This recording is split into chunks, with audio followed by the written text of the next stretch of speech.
Many years later, King Belshazzar gave a great feast for 1,000 of his nobles, and he drank wine with them.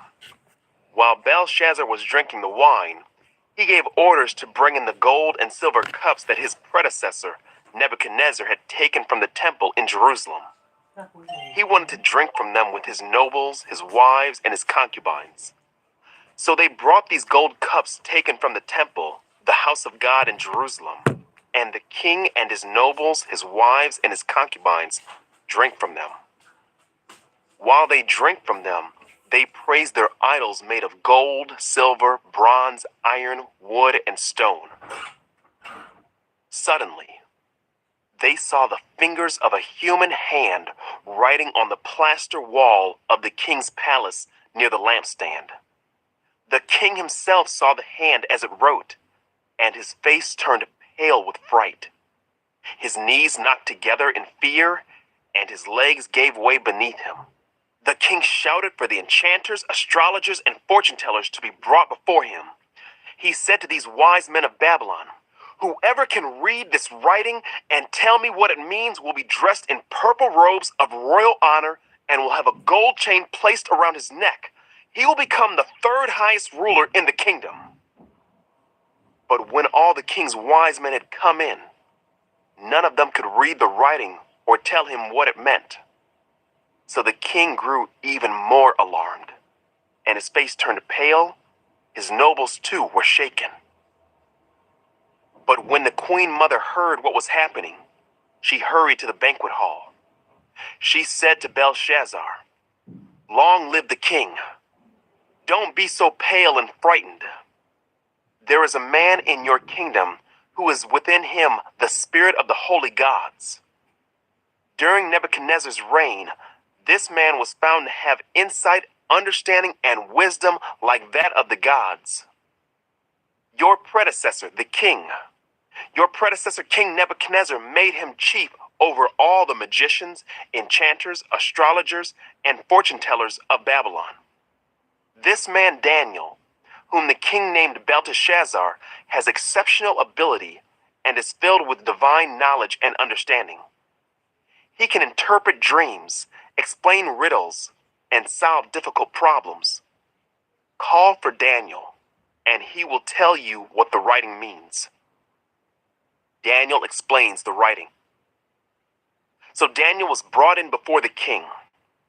The king asked him, "Are you Daniel, one of the exiles brought from Judah by my predecessor, King Nebuchadnezzar?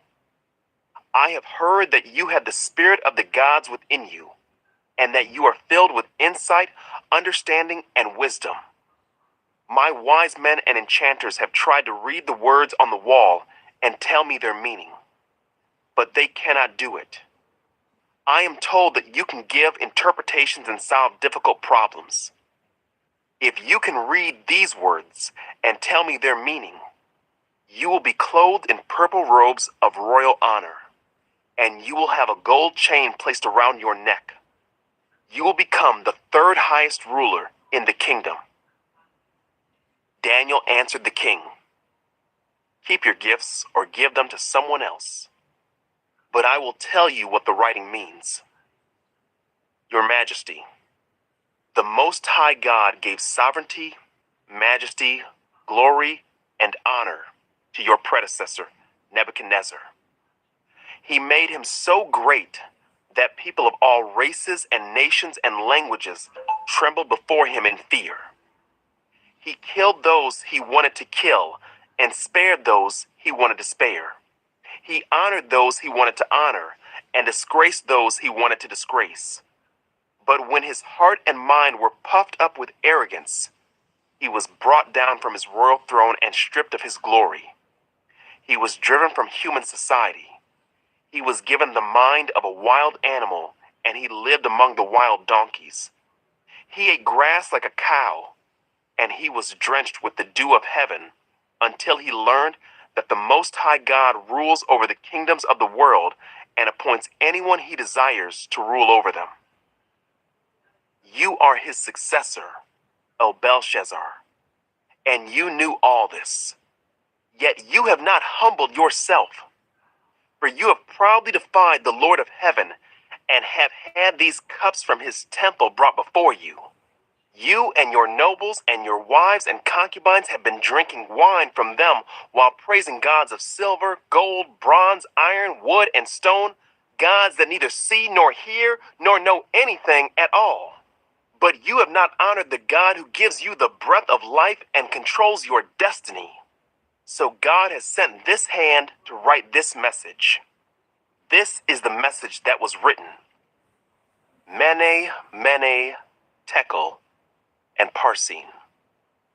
This is what these words mean. Mene means numbered.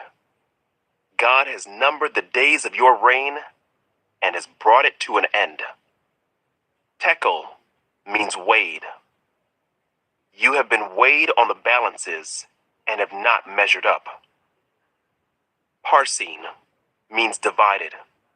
Your kingdom has been divided and given to the Medes and Persians. Then at Belshazzar's command, Daniel was dressed in purple robes. A gold chain was hung around his neck, and he was proclaimed the third highest ruler in the kingdom. That very night, Belshazzar, the Babylonian king, was killed, and Darius the Mede took over the kingdom at the age of 62. 6. Daniel in the lion's den. Darius the Mede decided to divide the kingdom into 120 provinces, and he appointed a high officer to rule over each province.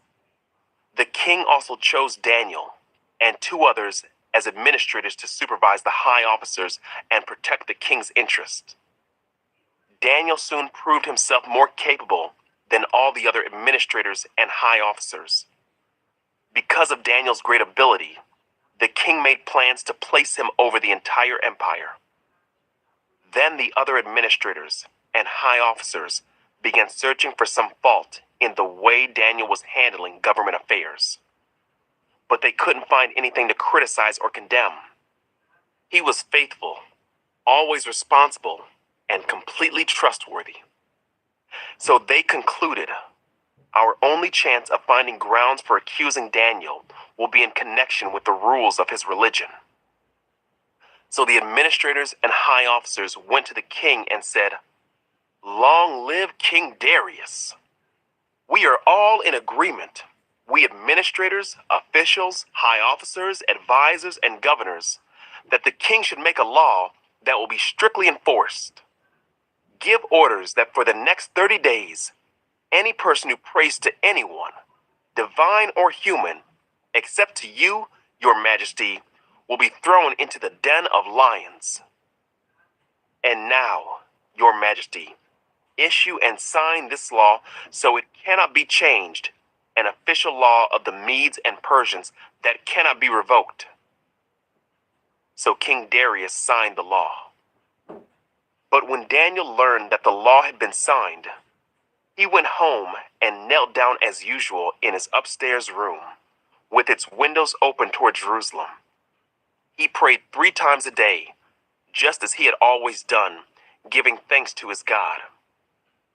Then the officials went together to Daniel's house and found him praying and asking for God's help. So they went straight to the king and reminded him about his law.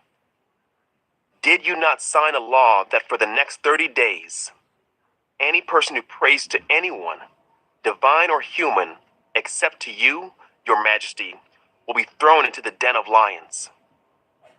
"Yes," the king replied. "That decision stands. It is an official law of the Medes and Persians that cannot be revoked." Then they told the king, "That man Daniel, one of the captives from Judah, is ignoring you and your law. He still prays to his God 3 times a day." Hearing this, the king was deeply troubled, and he tried to think of a way to save Daniel. He spent the rest of the day looking for a way to get Daniel out of this predicament. In the evening, the men went together to the king and said, "Your Majesty, You know that according to the law of the Medes and the Persians, no law that the king signs can be changed. So at last, the king gave orders for Daniel to be arrested and thrown into the den of lions. The king said to him, "May your God, whom you serve so faithfully, rescue you." A stone was brought and placed over the mouth of the den. The king sealed the stone with his own royal seal and the seals of his nobles, so that no one could rescue Daniel. Then the king returned to his palace and spent the night fasting. He refused his usual entertainment and couldn't sleep at all that night. Very early the next morning, the king got up and hurried out to the lion's den. When he got there, he called out in anguish, "Daniel, servant of the living God, was your God whom you serve so faithfully able to rescue you from the lions?" Daniel answered, "Long live the king. My God sent his angel to shut the lions' mouths so that they would not hurt me. For I have been found innocent in his sight, and I have not wronged you, your majesty." The king was overjoyed and ordered that Daniel be lifted from the den. Not a scratch was found on him, for he had trusted in his God.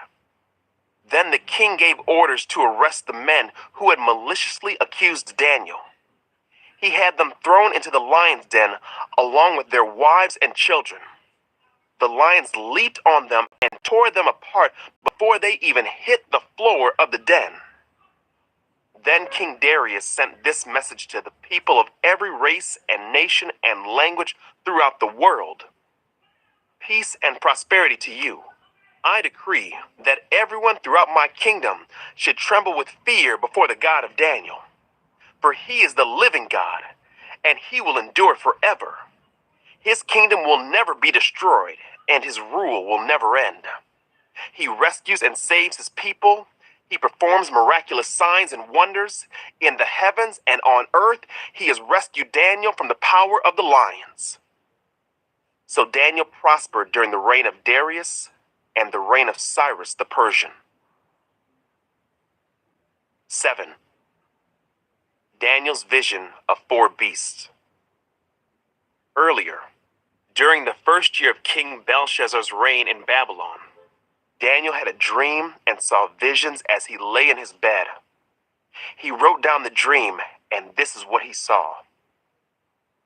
"In my vision that night, I, Daniel, saw a great storm churning the surface of a great sea, with strong winds blowing from every direction. Then 4 huge beasts came up out of the water, each different from the others. The first beast was like a lion with eagle's wings. As I watched, its wings were pulled off, and it was left standing with its 2 hind feet on the ground like a human being. And it was given a human mind. Then I saw a second beast, and it looked like a bear. It was rearing up on one side, and it had 3 ribs in its mouth between its teeth. And I heard a voice saying to it, 'Get up, devour the flesh of many people.' Then the third of these strange beasts appeared, and it looked like a leopard. It had 4 birds' wings on its back, and it had 4 heads. Great authority was given to this beast. Then in my vision that night, I saw a 4th beast, terrifying, dreadful, and very strong. It devoured and crushed its victims with huge iron teeth and trampled their remains beneath its feet. It was different from any of the other beasts, and it had 10 horns. As I was looking at the horns, suddenly another small horn appeared among them. 3 of the first horns were torn out by the roots to make room for it. This little horn had eyes like human eyes, and a mouth that was boasting arrogantly. I watched as thrones were put in place, and the Ancient One sat down to judge. His clothing was as white as snow, his hair like purest wool. He sat on a fiery throne with wheels of blazing fire, and a river of fire was pouring out, flowing from his presence. Millions of angels ministered to him. Many millions stood to attend him. Then the court began its session, and the books were opened. I continued to watch because I could hear the little horn's boastful speech. I kept watching until the fourth beast was killed and its body was destroyed by fire. The other three beasts had their authority taken from them, but they were allowed to live a while longer. As my vision continued that night, I saw someone like a son of man coming with the clouds of heaven. He approached the Ancient One and was led into his presence. He was given authority, honor, and sovereignty over all the nations of the world, so that people of every race and nation and language would obey him. His rule is eternal, it will never end. His kingdom will never be destroyed. The vision is explained. I, Daniel, was troubled by all I had seen, and my visions terrified me. So I approached one of those standing beside the throne and asked him what it all meant. He explained it to me like this. These four huge beasts represent four kingdoms that will arise from the earth. But in the end, the holy people of the Most High will be given the kingdom, and they will rule forever and ever. Then I wanted to know the true meaning of the fourth beast, the one so different from the others and so terrifying, it had devoured and crushed its victims with iron teeth and bronze claws, trampling their remains beneath its feet. I also asked about the 10 horns on the fourth beast's head and the little horn that came up afterward and destroyed 3 of the other horns. This horn had seemed greater than the others, and it had human eyes and a mouth that was boasting arrogantly. As I watched, this horn was waging war against God's holy people and was defeating them, until the Ancient One, the Most High, came and judged in favor of his holy people. Then the time arrived for the holy people to take over the kingdom. Then he said to me, this fourth beast is the fourth world power that will rule the earth. It will be different from all the others. It will devour the whole world, trampling and crushing everything in its path. Its 10 horns are 10 kings who will rule that empire. Then another king will arise, different from the other 10, who will subdue 3 of them. He will defy the Most High and oppress the holy people of the Most High. He will try to change their sacred festivals and laws, and they will be placed under his control for a time, times, and half a time. But then the court will pass judgment, and all his power will be taken away and completely destroyed. Then the sovereignty, power, and greatness of all the kingdoms under heaven will be given to the holy people of the Most High. His kingdom will last forever, and all rulers will serve and obey him. That was the end of the vision. I, Daniel, was terrified by my thoughts, and my face was pale with fear, but I kept these things to myself. 8. Daniel's vision of a ram and goat. During the 3rd year of King Belshazzar's reign, I, Daniel, saw another vision, following the one that had already appeared to me. In this vision, I was at the fortress of Susa, in the province of Elam, standing beside the Ulai River. As I looked up, I saw a ram with 2 long horns standing beside the river. One of the horns was longer than the other, even though it had grown later than the other one. The ram butted everything out of his way to the west, to the north, and to the south, and no one could stand against him or help his victims. He did as he pleased and became very great. While I was watching, suddenly a male goat appeared from the west, crossing the land so swiftly that he didn't even touch the ground.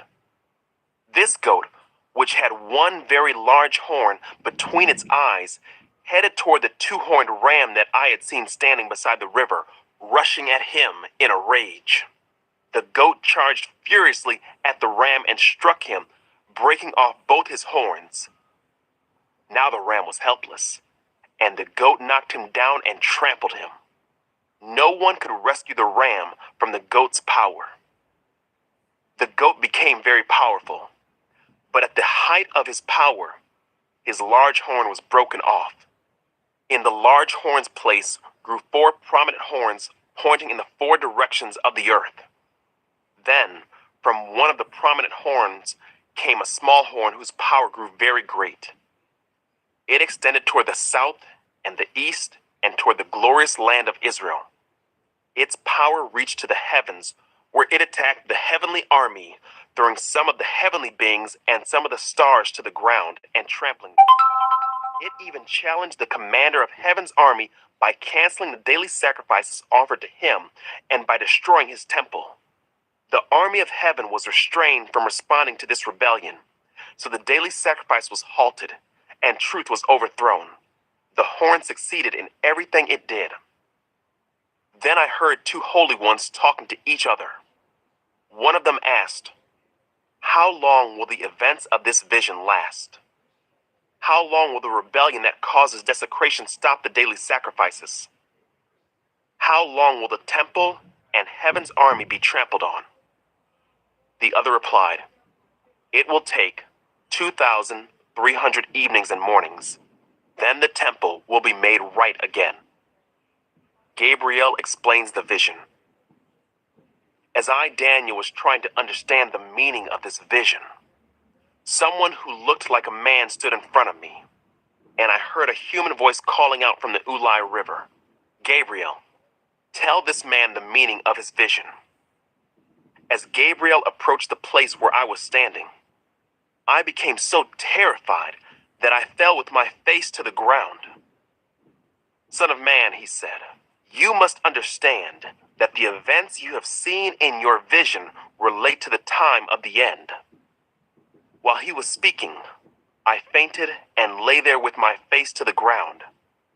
But Gabriel roused me with a touch and helped me to my feet. Then he said, "I am here to tell you what will happen later in the time of wrath. What you have seen pertains to the very end of time.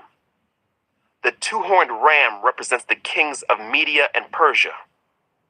The shaggy male goat represents the king of Greece. And the large horn between his eyes represents the first king of the Greek Empire. The 4 prominent horns that replace the 1 large horn show that the Greek Empire will break into 4 kingdoms, but none as great as the first.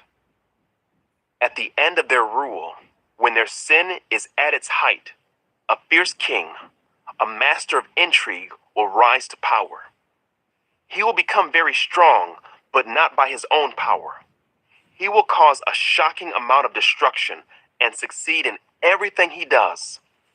He will destroy powerful leaders and devastate the holy people. He will be a master of deception and will become arrogant. He will destroy many without warning. He will even take on the prince of princes in battle. But he will be broken, though not by human power." This vision about the 2,300 evenings and mornings is true. But none of these things will happen for a long time, so keep this vision a secret. Then I, Daniel, was overcome and lay sick for several days. Afterward, I got up and performed my duties for the king, but I was greatly troubled by the vision and could not understand it. 9. Daniel's prayer for his people. It was the first year of the reign of Darius the Mede, the son of Ahasuerus, who became king of the Babylonians. During the first year of his reign, I, Daniel, learned from reading the word of the Lord, as revealed to Jeremiah the prophet, that Jerusalem must lie desolate for 70 years. So I turned to the Lord God and pleaded with him in prayer and fasting. I also wore rough burlap and sprinkled myself with ashes. I prayed to the Lord my God and confessed, "O Lord, you are a great and awesome God. You always fulfill your covenant and keep your promises of unfailing love to those who love you and obey your commands.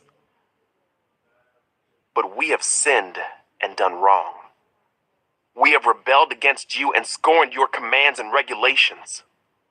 We have refused to listen to your servants, the prophets, who spoke on your authority to our kings and princes and ancestors and to all the people of the land. Lord, you are in the right. But as you see, our faces are covered with shame. This is true of all of us, including the people of Judah and Jerusalem and all Israel, scattered near and far wherever you have driven us because of our disloyalty to you. O Lord, we and our kings, princes, and ancestors are covered with shame because we have sinned against you. But the Lord our God is merciful and forgiving, even though we have rebelled against him. We have not obeyed the Lord our God, for we have not followed the instructions he gave us through his servants, the prophets. All Israel has disobeyed your instruction and turned away, refusing to listen to your voice. So now, the solemn curses and judgments written in the law of Moses, the servant of God, have been poured down on us because of our sin. You have kept your word and done to us and our rulers exactly as you warned. Never has there been such a disaster as happened in Jerusalem. Every curse written against us in the law of Moses has come true. Yet we have refused to seek mercy from the Lord our God by turning from our sins and recognizing his truth. Therefore, the Lord has brought upon us the disaster he prepared. The Lord our God was right to do all of these things, for we did not obey him. O Lord our God, you brought lasting honor to your name by rescuing your people from Egypt in a great display of power. But we have sinned and are full of wickedness. In view of all your faithful mercies, Lord, please turn your furious anger away from your city, Jerusalem, your holy mountain. All the neighboring nations mock Jerusalem and your people because of our sins and the sins of our ancestors. O our God, hear your servant's prayer. Listen as I plead. For your own sake, Lord, smile again on your desolate sanctuary. Oh my God, lean down and listen to me. Open your eyes and see our despair. See how your city, the city that bears your name, lies in ruins. We make this plea, not because we deserve help, but because of your mercy. O Lord, hear. O Lord, forgive. O Lord, listen and act. For your own sake, do not delay, oh my God. For your people and your city bear your name. Gabriel's message about the Anointed One. I went on praying and confessing my sin and the sin of my people, pleading with the Lord my God for Jerusalem, his holy mountain. As I was praying, Gabriel, whom I had seen in the earlier vision, came swiftly to me at the time of the evening sacrifice. He explained to me, Daniel, I have come here to give you insight and understanding. The moment you began praying, a command was given. And now I am here to tell you what it was, for you are very precious to God. Listen carefully so that you can understand the meaning of your vision. A period of 70 sets of 7 has been decreed for your people and your holy city to finish their rebellion, to put an end to their sin, to atone for their guilt, to bring in everlasting righteousness, to confirm the prophetic vision, and to anoint the most holy place. Now listen and understand. 7 sets of 7 plus 62 sets of 7 will pass from the time the command is given to rebuild Jerusalem until a ruler, the Anointed One, comes. Jerusalem will be rebuilt with streets and strong defenses despite the perilous times.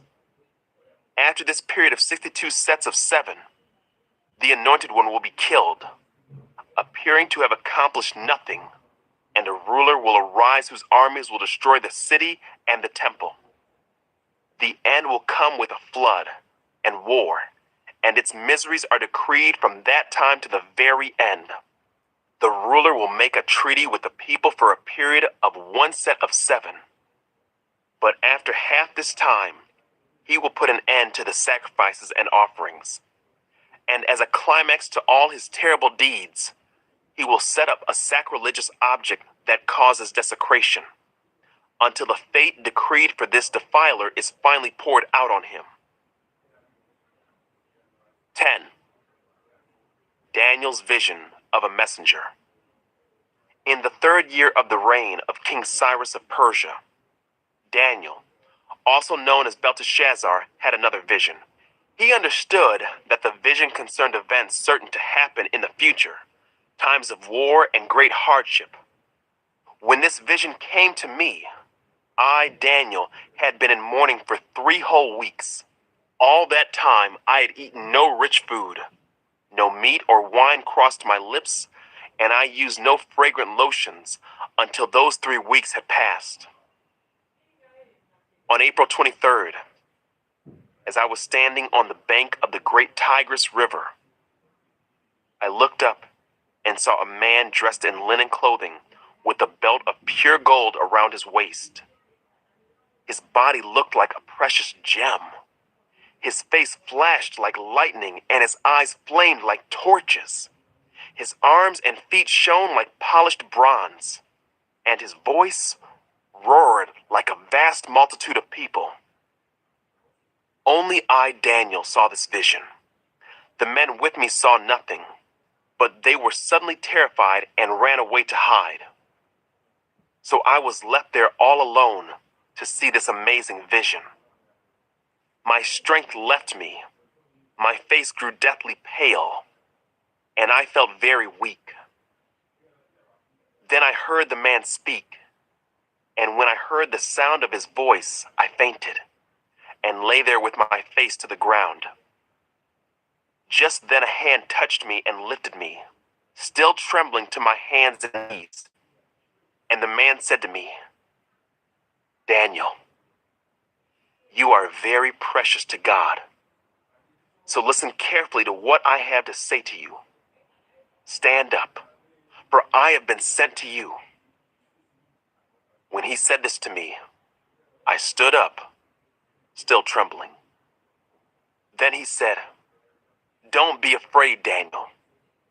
Since the first day you began to pray for understanding and to humble yourself before your God, your request has been heard in heaven.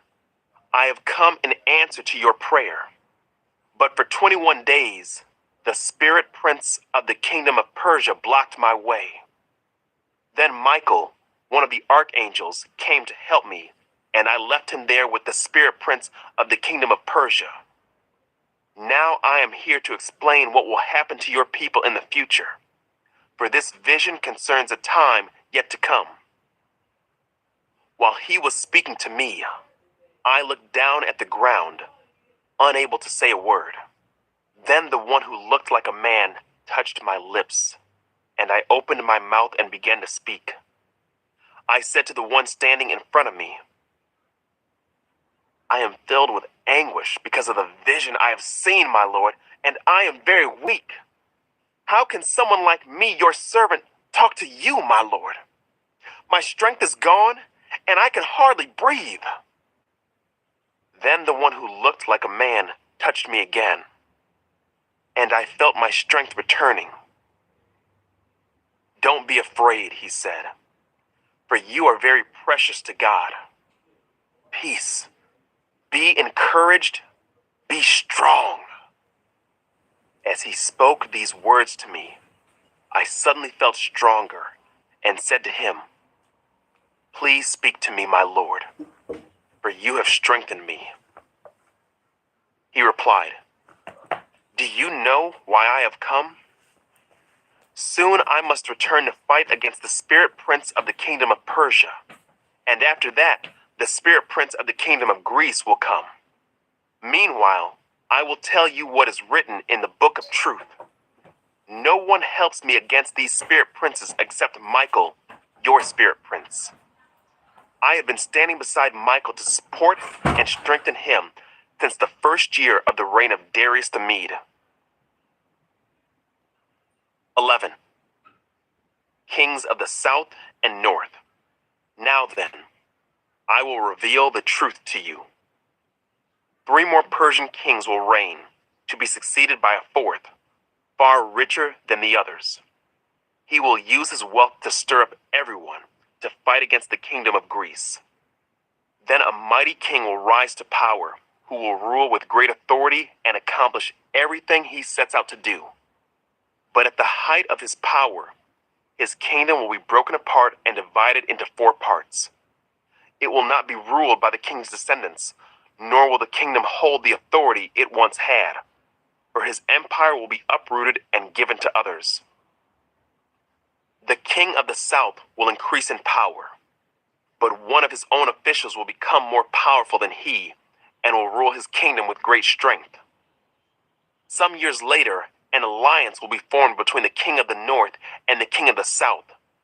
The daughter of the king of the south will be given in marriage to the king of the north to secure the alliance, but she will lose her influence over him, and so will her father. She will be abandoned along with her supporters.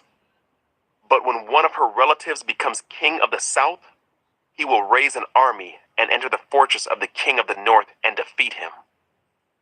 When he returns to Egypt, he will carry back their idols with him, along with priceless articles of gold and silver.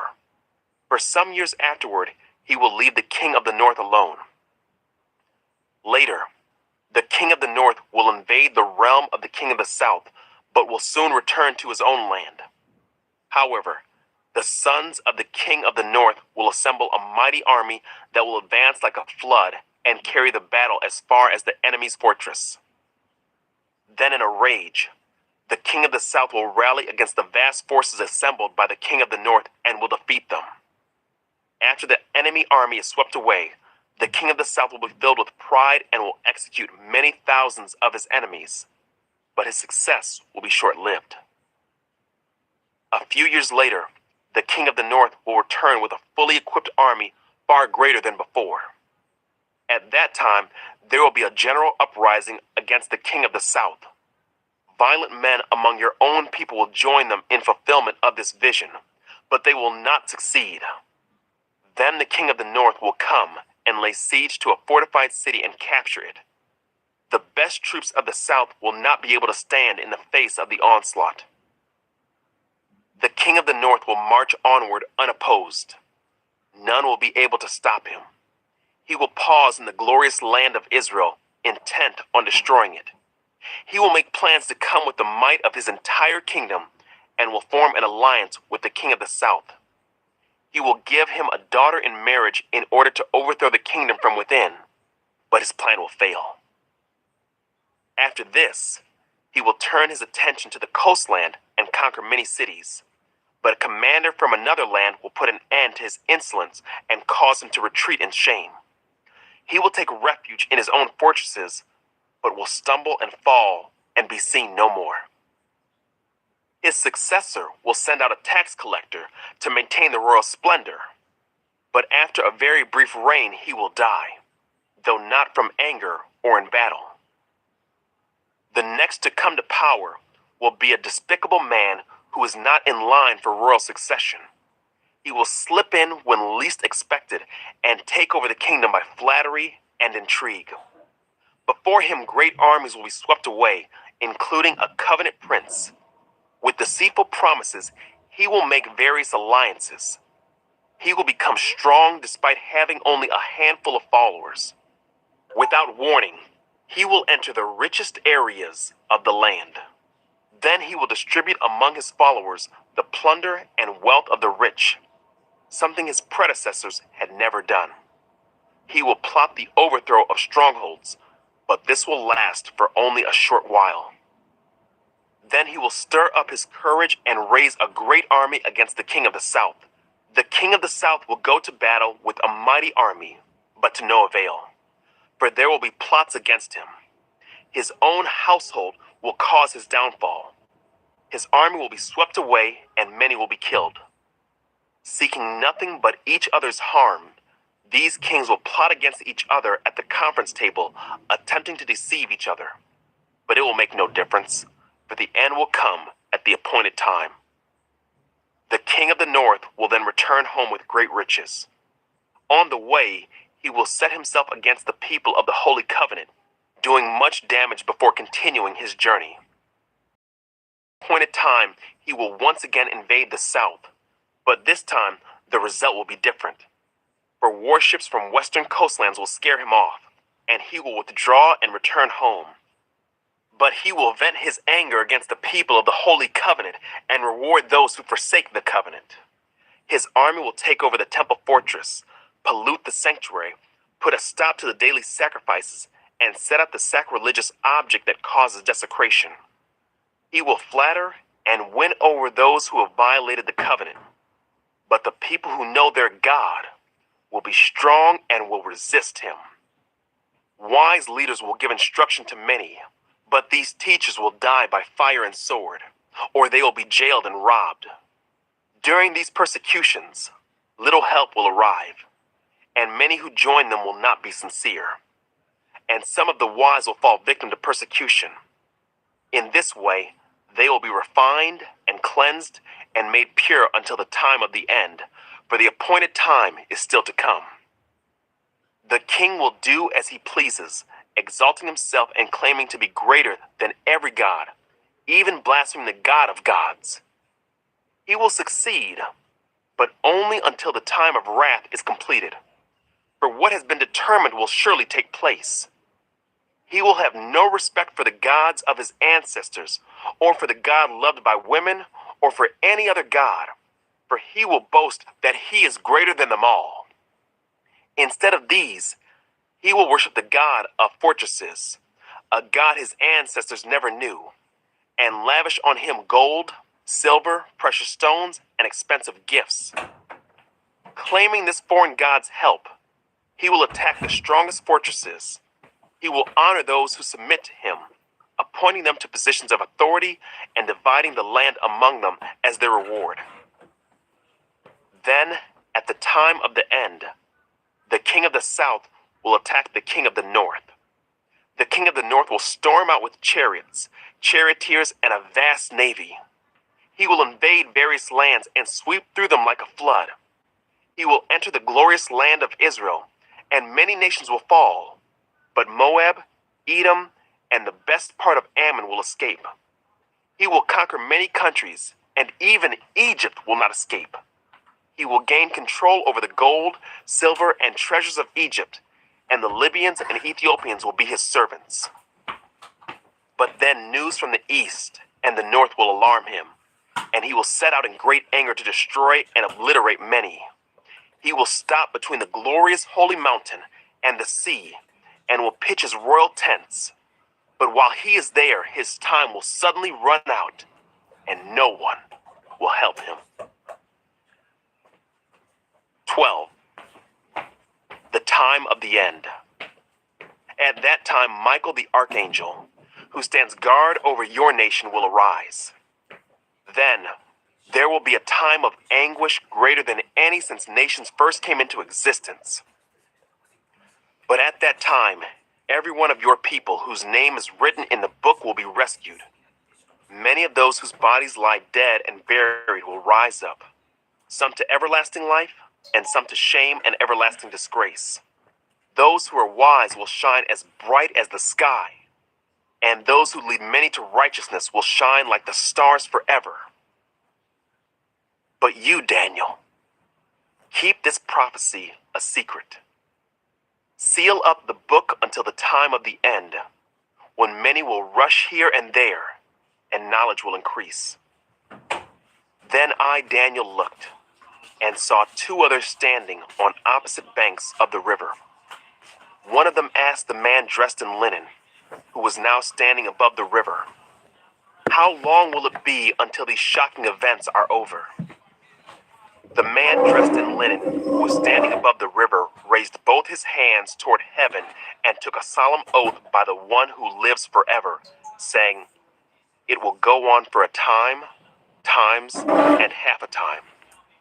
When the shattering of the holy people has finally come to an end, all these things will have happened."